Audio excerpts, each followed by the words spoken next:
કેમ છો ખેડૂત મિત્રો? મજામાં ને? આજના વિડીયોમાં આપણે ચર્ચા કરીશું ડાંગરના પાક વિશે અને તેની અંદર સમસ્યા જે આવે છે મોટા ભાગે એના વિશે આજના વિડીયોમાં આપણે ચર્ચા કરીએ. ખેડૂત મિત્રો, અત્યારે ડાંગરની સિઝનની શરૂઆત થઈ ચૂકી છે અને ડાંગરનું વાવેતર પણ ફૂલ જોશથી ચાલુ છે.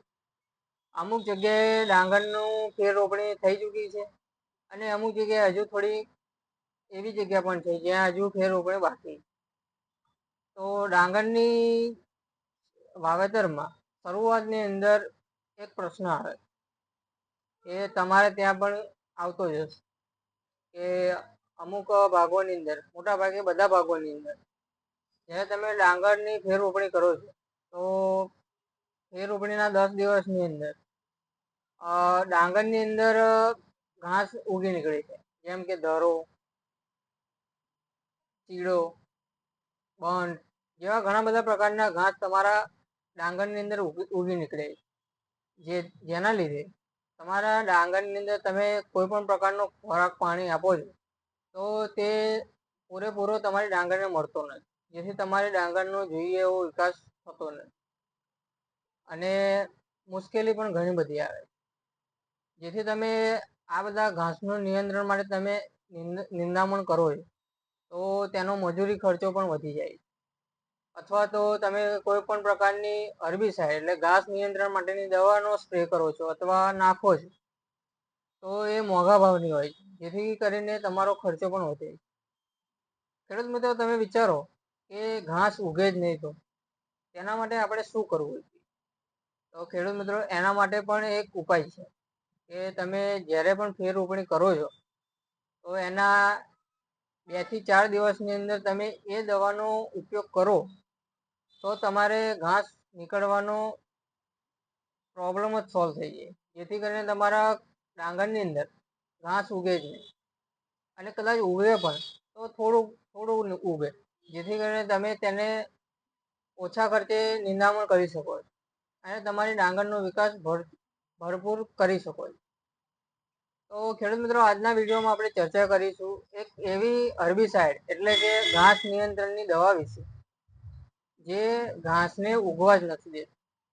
તો આજે આપણે વાત કરીશું પેટેલાક્લોર 37% EW વિશે, જે એક સિલેક્ટિવ હર્બિસાઇડ એટલે ઘાસ નિયંત્રણ માટેની દવા. પેટેલાક્લોર 37% એ તમે ડાંગરની ફેર રોપણીના 2 થી 4 દિવસની અંદર તમે ઉપયોગ કરો તો તે ઘાસને ઉગવા જ નથી.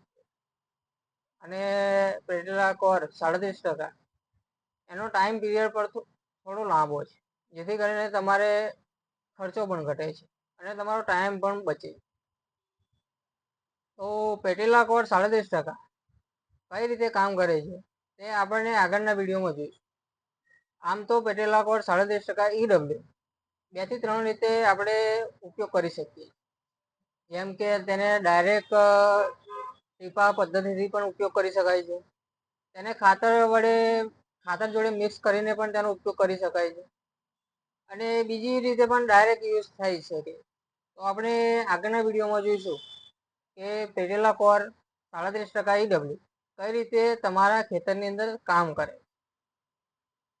તો આપણે આગળના વિડીયોમાં તેને ચેક કરીશું. ધન્યવાદ.